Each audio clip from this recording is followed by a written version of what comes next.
can I do this? My height is always a challenge with these podiums, but hopefully you can see me. I can certainly see you. Is that okay? Well, thank you so much for inviting me, these wonderful gentlemen at the front. And I'm delighted to talk to a group of budding entrepreneurs, because I have this image in my mind that as I've gone around the room and talked to a few of you, that I'm shaking the hand of the next inventor of RIM or Swisher or Dyson. And 10 years from now, I can say, yes, I know that person. I was there. As Suresh and Lalit have both pointed out, I too am an immigrant. And I want to start my comments by, I think I'm going to do this. This is a little awkward for me. Yeah. I'm going to start with sharing my own personal story with you. Unlike many of you, I did not set out to make Canada my home. I'm a Canadian by default, a very fortunate Canadian by default. I lived with my husband in Iran, and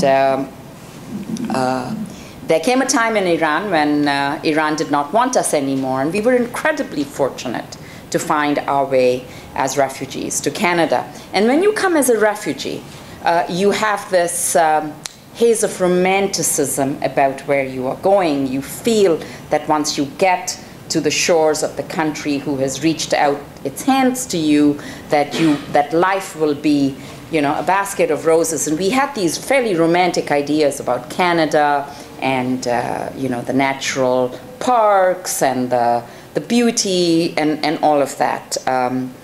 So in reality, when we arrived, there was very little romance attached to our first few years in Canada. And we faced one set of disappointments after the other, not the least the ones associated with finding work that was commensurate with our qualifications and educations, a fact that I think is well known.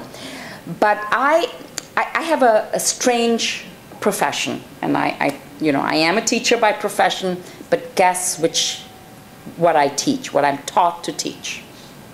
I am a teacher of German. Yes.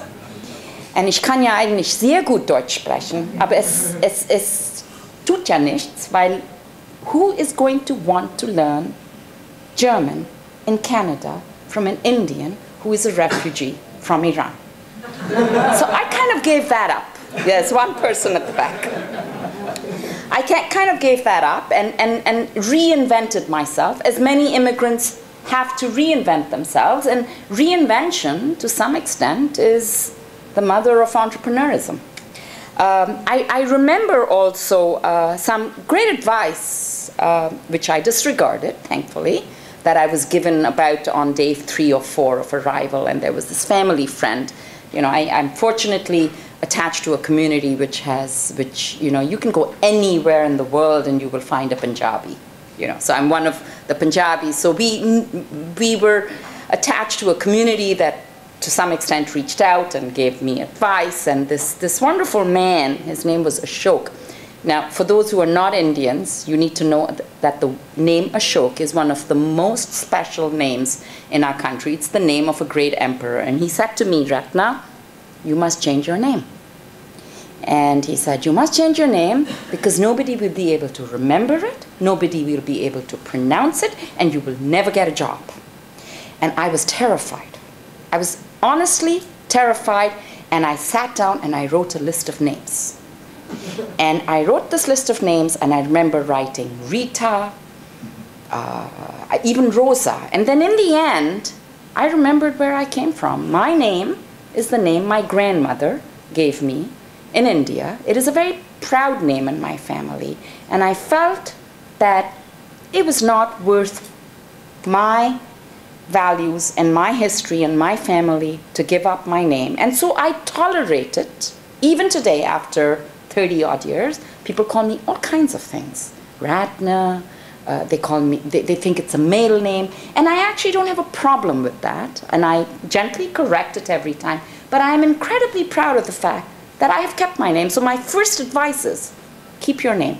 Your name is your identity. It is part of your culture. And in order to be successful in life, you need to have a strong value base. But that didn't help me get a job, frankly, at least not in the first few years. And so like many other immigrants, my husband and I, my husband's a mechanical engineer from a respected university in Western Germany. But of course, that didn't matter anything when we came to Canada. So we said to ourselves, like many others, well, if no one will have us, then we must create our own jobs. And so started our own personal rocky road into entrepreneurship. And we did, and there was no TiE around, sadly. There was no mentoring around. There were no programs around. And we just went into it blindly. And we sank a lot of family capital. And we ran a retail service business. A retail business? Retail business. And it was open all hours of the day and on weekends. And we had little children. And it was incredibly difficult. And there were 2 words I learned to dread more than any other 2 words. Cash flow and inventory restocking. Really hated those 2 words. Really hated those 2 words. This was in the 1980s, pre-email, pre-Google, so advice was hard to get. And we were babes in the wood in terms of learning the ropes on marketing, on regulation, on payroll taxes, on workmen's compensation, on insurance, on legal requirements, etc., etc.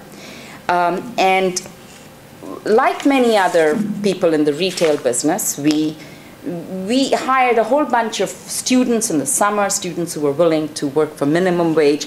And let me tell you this, we never made any money, never. But we made fast friends. And we were surrogate parents to a whole bunch of young boys and girls who are very, very successful in life. And about 3 or 4 years after that, when we started the business, we closed it down. We were wiped out, but we made a lot of friends. We learned a lot about ourselves. And as life goes on, you find your way in different ways. And we are here where we are. And I think I signify our family's success as a very typical success story. You will work hard. You will work really hard, but you will succeed. And first there is exile. Then there is endurance. And then finally, there is redemption. And redemption is there. So why do I tell you this story? After all, you're just on the path of getting started. You're enthusiastic. You're energetic. But I want to tell you the story to encourage you, not to discourage you, because we were entrepreneurs by default. We did not have the passion, the idea, the advice, the mentoring that you will have. And I am pretty sure that your trajectory will be very, very different from ours.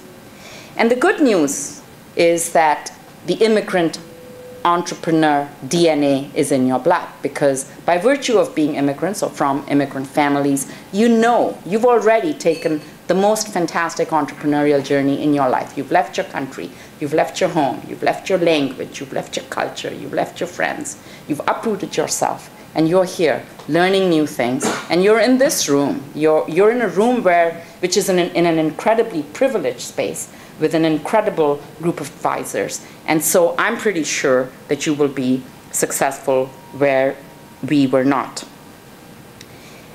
The evidence, and we've done some research into immigrant entrepreneurs lately, the evidence tells us that immigrants are more likely to become entrepreneurs and self-employed than Canadians.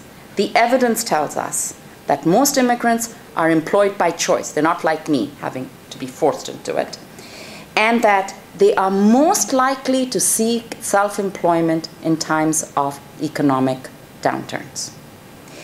And this is interesting because in times of economic downturns, the rate of unemployment for all Canadians rises. Guess what?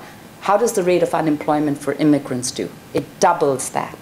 So right now in the GTA, if the unemployment rate for an average born in Canada individual is about 7% or 8%, which is what it is, the unemployment rate for an educated, skilled immigrant is close to 15%. But the evidence also tells us that immigrants bring a lot of assets to this world of entrepreneurism. And they bring human capital. They have education, They have experience from their home. Many of them have investments, but most importantly, they have families and they have communities. And this is very important because you can borrow from your families and communities, and guess what else? They will work for you for free. Yes, that's part of the immigrant DNA as well. We know also that there are some ethnic communities that will quickly establish predominance in certain clusters of entrepreneurs. And think of your corner store. Who is running corner stores, the dollar store, the 7-Elevens in this city? The Koreans.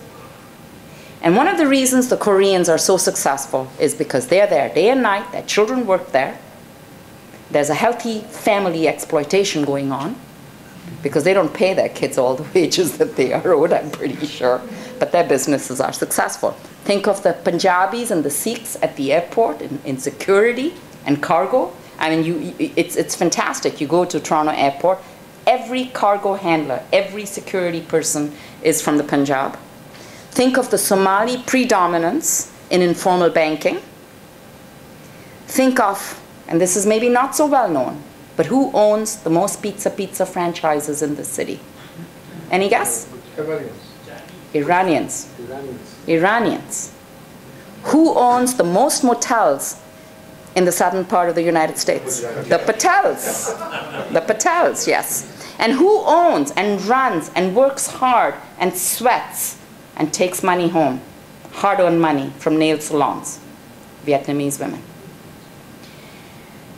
So I think this is, you're going down a well-trodden path, and like other communities, you too will have your success.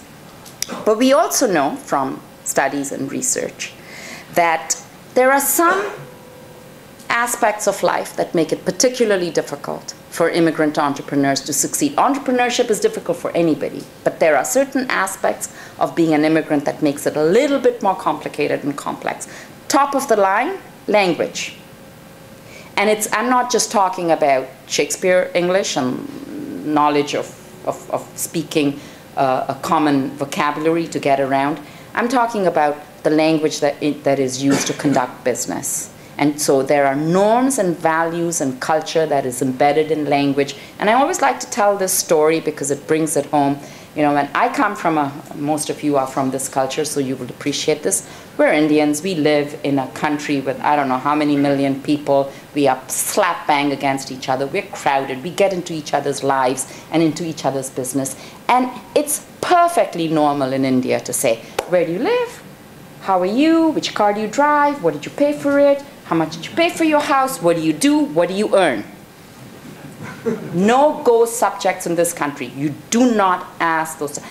Politeness is our currency in Canada. In fact, it is considered to be incredibly rude to ask personal questions. So you learn this with some time. There are different rules and regulations regarding markets, regulations, customs, and you know, I don't pretend to know about any of those, but if I was going to start my business, I'd want to know about all those rules. Very importantly, lack of networks. Who you know sometimes matters way more than what you know. So this kind of networking opportunity is so important. And of course, financing, money. And because immigrants don't have a credit history, may not have employment to back them up, this makes it a little bit more complicated. We also know that it is really important for Canada to overcome these barriers and to help immigrant entrepreneurs be successful because of the natural links to wealth creation, to local employment creation, and to the links to the global market. I mean, I know of thousands of businesses out in Scarborough and Markham who are developing the vital links to India, Brazil, and China. And the reason that they are immigrants, the reason that they speak the language, they have the network, it creates wealth for all of us. We also know that when you cross the immigrant DNA with the inborn Canada DNA, you get a crossover, you get a hybridization, you get new ideas, new technology, new ways of thinking about old problems and new solutions. And most importantly for me, these are all very important factors, but I love the idea and I love to know that when immigrant entrepreneurs succeed, they are more likely to hire other immigrants. And I think this is, you know, some people say, but isn't this a problem? I said, well, no, why is it a problem? You won't hire us. So if immigrants hire us, it's not a problem. It's good. I think it's good. So I also want to talk a little bit about the wealth creation that is inherent in immigrant communities. Sadly, in Canada, we don't have the wealth of research and data to tell us, but so we have to go south of the border. But an American study tells us that 40% of Fortune 500 companies in the United States are founded, 40% of Fortune 500 companies per se are founded by immigrants and their families, that these companies employ more than 10 million people worldwide, and some of the brands associated in the study are Apple, Google, AT&T, Budweiser, Colgate, eBay, General Electric, IBM, and of course, RIM. And they owe their origin to a founder who was an immigrant or who is the child of an immigrant, and obviously a very famous immigrant who came with, I think, $100 in his pocket, is Frank Stronach, who built a multi-billion-dollar empire. And since many of you are Indians, you all know what $8 means. Do you know what $8 means? Gentlemen in the room are shaking their heads. There was a time when I came, when you came, there were currency regulations in India which prevented you from taking money out of the country, and you were allowed to take exactly $8. And many immigrant entrepreneurial success stories start with this statement: when I came to Canada, I had $8 in my pocket. And that is such a strong narrative in our community. We've also done some research to inform us about what is it that immigrant entrepreneurs would need in order to help them succeed. Top of the line, and we talked to entrepreneurs, we talked to loan officers, we talked to banks, we talked to other entrepreneurs, and top of the line was, we heard from people, we need help in writing business plans. And I'm not sure if this is entirely true, because help in writing business plans means you get loans. Is that right? More or less. And loans indebt you. And I've heard way too many stories about bank loans being given against what, on the face of it, are reasonable sounding business plans, but nobody does the research. So one story that's bothered me a great deal as we did our research was a woman who did her research around providing spa services for pregnant women. It was called Mom and Spa, or Spa and Mom or something. And she was able to do the research and do the business plan, and she found her comparators in the United States and and the bank gave her a loan. And guess what she didn't do? She didn't figure out that the rules and regulations of the United States don't necessarily apply within a regulated occupation in Canada, because the core marketing strategy for the United States model was that the doctor referred the spa service to the expectant mom. And there is no way in Canada that a doctor will refer you to a non-regulated service. So there it was. So she got this loan. The bank manager didn't check it out. She got this loan and she's in debt. I'm a little worried. So I would say business plan is not first. Research is really important. We also found out, obviously, financing. And I can tell you about the new fund that the Canadian Youth Business Foundation has created. You can get up to, I believe, $15,000. You don't have to be young. The definition of young, I'm young. Hey.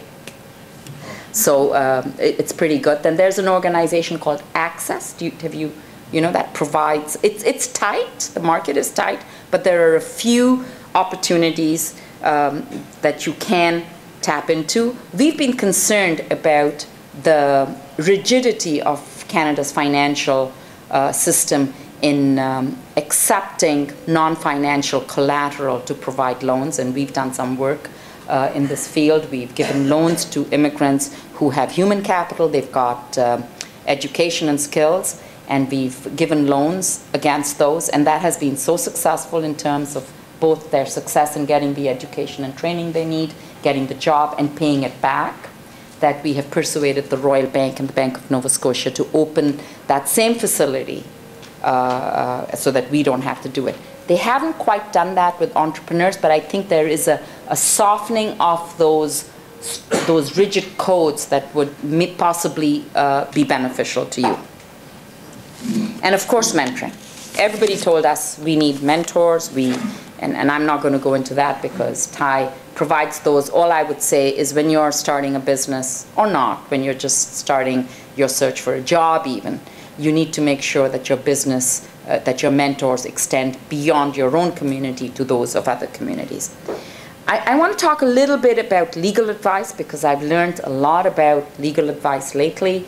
I'm the chair and a board member of a new organization called Connect Legal, which connects immigrant entrepreneurs with pro bono legal advice of a transactional nature. This is a mouthful. I had to learn this.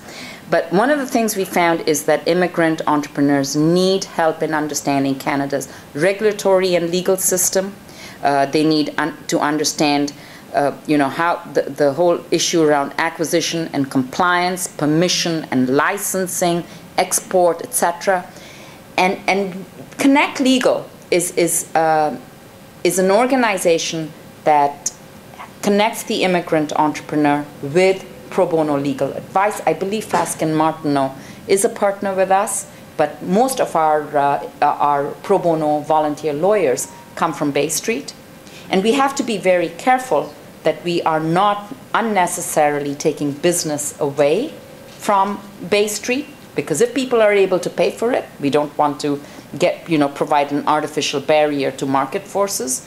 So we focus on immigrant entrepreneurs who have a business plan, who are not at the startup stage, who've got something going, and they need help in employment law or in signing a lease or in drafting a contract or in understanding certain regulations. I work with a private foundation, and we are dedicated to fostering immigrant integration because we know that the success of Canada is so dependent on the success of its newest citizens, and we know that Canada succeeds when they succeed, and when they don't succeed, Canada also fails. And our purpose as a private foundation is not to take over what government does, but to do things that enable immigrants to integrate and contribute to the economy and to the life of this country quicker, faster, better. 1999, when I started at Maytree, we were very interested in entrepreneurship and immigrants, and I remember spending many hours in a strip at Jane and Weston, which was primarily Somali and still is Somali. And we made grants to the Somali Immigrant Aid Organization to help Somalis set up businesses.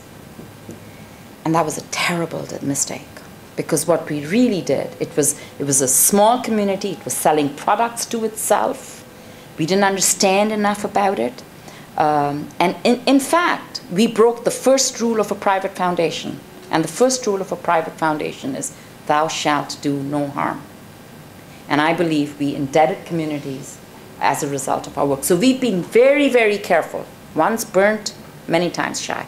Recently, because of the downturn in the economy and the greater challenges that we are seeing in terms of the unemployment rate, we have gotten back in with the study that we have done. It's on our website. You can read it. And we're still asking ourselves, what's the right place for a private foundation in helping immigrant entrepreneurs? We don't want to help those who are going to succeed. They don't need us. We don't want to help those who are likely to fail. What's the point of that? So we're trying to figure out what's the right space for us. I want to leave you with a few tips that I've spoken about. First, from my own life and from the life of the foundation, do your research. And I'm going to quote Reza Sachu, and I don't know if Reza has spoken to you. If not, you must make sure you listen to him. He is the charismatic founder of a new initiative called the Next 36, and he believes that if Canada had 5 more rims, just 5 more new business ideas with the successful reach of a rim, regardless of their market share and market price, not market share, market price, we would be way more competitive globally. And he says that successful entrepreneurs engage in a relentless pursuit of opportunity without regard to available resources. And for him, that's the definition of a successful entrepreneur. But he also says, any idiot can make a decision with perfect information. It's a balancing act between doing your research and getting the information and realizing that by definition, being an entrepreneur is about taking risks. If you wait for the 100% guarantee, it's too late. The next tip is focus, focus, focus.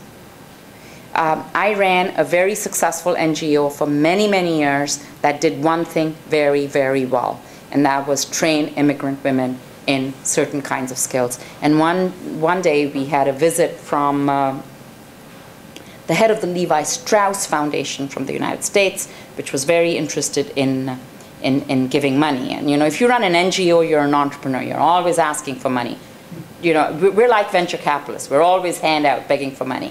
So this guy came to me, he came in his beautiful jeans, and he said, why don't you also work with women who are having a hard time, and I forget, women who are, I'm going to sort of search, he said, women who don't have literacy skills. And why don't you work with them on literacy? And I turned around to him and I said, Mr. Strauss, why don't you sell tuxedos? Because focus is important. It's really important to know what you do. I think it's important to develop your pitch. You must be able to say in 30 seconds or less what it is that you're doing and what it is that you're looking for. And I would want to encourage you to learn by failing and falling, because there's no such thing as a perfect path. And finally, trust your instincts. And I think I'm going to trust my instincts and get out of the way so that you can get your certificates. Thank you very much.